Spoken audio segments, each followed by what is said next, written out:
रूस द्वारा निर्मित S-400 प्राइम की इतनी बुरी गत कर दी गई है कि जितना आप सोच भी नहीं सकते। लिटरली इसे मिट्टी में मिला दिया गया है और ये भारत के लिए बड़ी अच्छी खबर है। आप कहोगे सबसे पहले तो ये बताओ कि S-400 की दुर्गति हुई कहाँ पर, किसने करी है, और दूसरी बात जब इसे मिट्टी में मिला दिया गया है, तबाह कर दिया गया है, तो ये भारत के लिए अच्छी खबर कैसे हो सकती है। तो निश्चित रहिए, दोनों चीजें मैं आपको विस्तार से बताता हूँ। लेकिन उससे पहले अगर आपने अभी तक इस चैनल को सब्सक्राइब नहीं किया है तो प्लीज इस चैनल को सब्सक्राइब कर लीजिए, क्योंकि मुझे आपके साथ की बहुत ज्यादा आवश्यकता है। आइए वीडियो को शुरू करते हैं। सबसे पहले ये जान लीजिए कि पूरा मामला है क्या। तो दोस्तों, पूरा मामला इस प्रकार से है कि अब से करीबन 14 घंटे पहले ये रिपोर्ट निकलकर सामने आई रूस से कि रूस का जो क्राइमिया इलाका है ना, स्क्रीन पर आप देखिए, यहाँ पर रूस ने करीबन 4 S-400 एयर डिफेंस सिस्टम तैनात करके रखे हुए थे और इनकी जिम्मेदारी थी कि जो क्राइमिया का ब्रिज है जिस पर बार बार हमला हो रहा है, स्क्रीन पर आप देखिए, ये रहा वो ब्रिज। इसका काम है इसको रूस के मेन आइलैंड से जोड़ना। और आपको बता दूं, वैसे जमीनी तौर पर देखा जाए तो क्राइमिया जुड़ा हुआ है यूक्रेन से और ये यूक्रेन का हिस्सा था 2014 तक। लेकिन 2014 में रूस ने कार्रवाई की जिसके तहत रूस ने ये पूरा आइलैंड छीन लिया था और इसके बाद इस क्राइमिया को रूस से जोड़ने के लिए ये कर्च ब्रिज बनाया गया था। और इस ब्रिज पर जब से रूस यूक्रेन का युद्ध शुरू हुआ है, यूक्रेन ने कई हमले किए हैं। यूक्रेन ने इस कनेक्टिविटी को तोड़ने के लिए, और कई बार तो रूस से इसकी कनेक्टिविटी तोड़ने में यूक्रेन सफल भी रहा है। बार बार इसे डैमेज पहुंचाया गया है, कई महीनों के लिए तो ये ठप भी पड़ गया है। इसीलिए इसकी सुरक्षा के लिए S-400 एयर डिफेंस सिस्टम तैनात किए गए थे, क्योंकि ये वर्ल्ड में सबसे अच्छा डिफेंस सिस्टम है। इसके अलावा यहीं पर एक रूस का सेवास्तोपोल पोर्ट है जिसके पास ही डेस्कोइन नाम की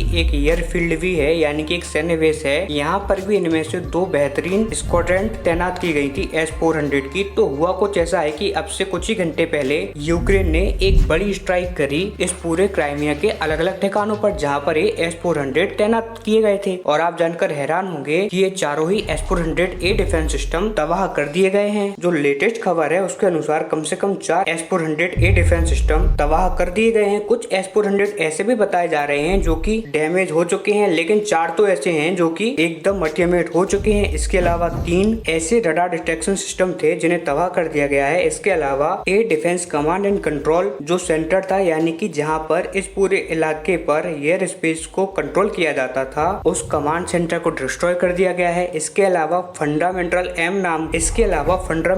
नाम की जो एयर स्पेस सर्वेलेंस इक्विपमेंट थे उन्हें भी पूरी तरीके से नष्ट कर दिया गया है। और बताया जा रहा है कि नुकसान इससे भी ज्यादा बड़ा हो सकता है, क्योंकि इस हमले से खुद रूस भी सदमे में है और रूस के जो अधिकारी हैं वो देख रहे हैं कि और क्या क्या नुकसान हुआ है। इससे आप अंदाजा लगाइए कि यूक्रेन ने ये कितना बड़ा हमला अंजाम दिया है। तो खैर, अब आप जान चुके हैं कि ये घटना क्या है और किसने रूस के S-400 डिफेंस सिस्टम को डिस्ट्रॉय किया है। लेकिन सवाल उठता है कि ये भारत के लिए अच्छी खबर कैसे है। तो अच्छी खबर ऐसे है कि दुनिया के जितने भी टॉप डिफेंस सिस्टम हैं, फिर चाहे वो इजराइल का आयरन डोम हो या फिर डेविड स्विंग्स हो, इसके अलावा अमेरिका का थर्ड हो या पेट्रोइड हो, इन सभी एयर डिफेंस सिस्टम की कमियां और खामियां सभी देशों को पता है, क्योंकि ये वेटर टेस्टेड है। इनको युद्ध के मैदान में आजमाया गया है। इसके अलावा इजराइल और अमेरिका को भी पता है इस सिस्टम में कहाँ कमियां आती है, कहाँ वो मार खाते हैं, और इसीलिए उन कमियों को कंपनसेट कर लेते हैं इजराइल अमेरिका एडिशनल मेजर अपना कर। वो या तो इन कमियों को दूर कर देते हैं या फिर रणनीति ऐसी बनाते हैं कि दुश्मन इन कमियों को यूज ही नहीं कर पाता है उनके खिलाफ। S-400 के साथ दिक्कत ये थी कि सबसे ताकतवर तो था, पर ऑन पेपर अभी तक इसको आजमाया नहीं गया था। लेकिन यूक्रेन ने रूस यूक्रेन युद्ध के दौरान इसे कई बार क्षति पहुंचाई है, कई बार नष्ट कर दिया है। पिछले अगर 6 महीनों का देखें तो कम से कम आधा दर्जन S-400 नष्ट हो